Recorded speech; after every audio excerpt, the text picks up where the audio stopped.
तर मंडळी, सर तुमचं नाव सांगा आमच्या चॅनलला. माझं नाव संतोष पवार, मुक्काम पोस्ट बार्लोनी. आज या ठिकाणी मनोजवम मारुत तुल्य वेगम जितेंद्रियम बुद्धिमत्ताम वरिष्ठम वातात्मजम वानरहित मुख्यम श्रीरामदूतम शरणम प्रपद्ये. खरोखर बुद्धिमत्ताम वरिष्ठम असलेला असं आमचं ग्रामदैवत मारुतीराया यांच्या यात्रेचा उत्सव गेली 8-10 दिवसापासून सर्व ग्रामस्थ मंडळी मोठ्या आनंदानं मोठ्या उत्साहानं असणार आमच्या ग्रामदैवतीची यात्रा साजरी करत असताना काल या ठिकाणी रथोत्सव संपन्न झाला. यानंतर आज भव्य अशा प्रकारचं कुस्तीचं मैदान या ठिकाणी संपन्न करण्यात आलं.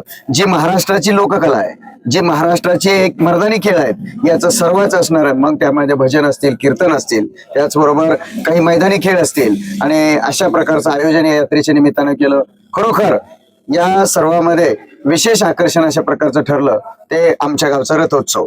आणि यामध्ये लहान थोरापासून सगळी मंडळी एकत्रित झाली आणि कुठल्या ना कुठल्या निमित्तानं परगावी नोकरीसाठी असलेले, शिक्षणासाठी असणारे सर्व एकत्रित जमले आणि हा आनंद अतिशय भरपूर सगळ्यांना झाला. यामध्ये काही म्हणजे सांगण्यासारखं नाही, कारण सगळंच वातावरण त्या ठिकाणी ढवळून निघालं. ग्रामदैवताच्या चरणी अशी प्रार्थना राहील की भविष्यामध्ये अशा प्रकारची सेवा आमच्या हातून घडून घ्यावी. म्हणूनच एकदा आपणही या ठिकाणी आलात आणि आमचं वार्तांकन केलं, हा सगळा कार्यक्रम पोहोचवण्यासाठी आम्ही आपली मदत केली. आम्ही त्याबद्दल आपलं पुन्हा एकदा हार्दिक आभार. मैदान एवढं तुम्ही छान पद्धतीने घेतलं, ही तयारी तुमची किती दिवसापासून चालू होती? साधारणतः हा उत्सव तयार करत असताना आपल्याला एक वर्षभर अशा प्रकारचं नियोजन करावं लागतं. त्याच वेळेस हे सगळं, कारण हा पिरियड म्हणजे सगळीकडच्या यात्रा असतात.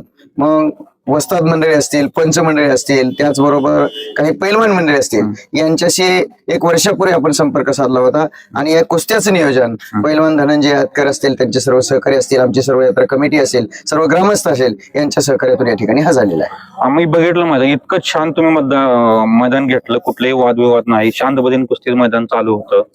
तर ह्याच्या मग सरपंचाची भूमिका काय होती का, गावकऱ्यांचा सपोर्ट कसा होता तुम्हाला? आमच्या गावाचं वैशिष्ट्य आहे, आमच्या गावाच्या ग्रामदैवताचा कुठलाही उत्सव असू द्या, तसं गाव पाहिलं तर हे धार्मिक गाव आहे.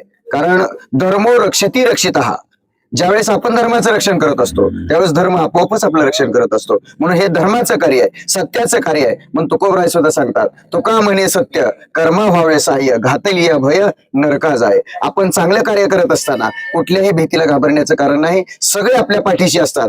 काही वेळा रोष पत्करण्याची आपल्यावरती वेळ येत असते, परंतु मान अपमान याच्या पलीकडे जाऊन समाजकार्य करत असताना आपली भूमिका असली पाहिजे. सगळ्यांचं बोलणं आपल्या पदरात घेण्याची आपली भूमिका असली पाहिजे आणि ते आम्ही पाळलेलं आहे. म्हणून हा कार्यक्रम चांगला होतो. खरं तर हे सगळं श्रेय आमच्या गावातील आबालवृद्ध आणि सगळ्यात महत्वाचे जे देणगीदार आहेत यांना जाईल. बघा, धन्यवाद सर तुम्ही वेळ दिल्याबद्दल.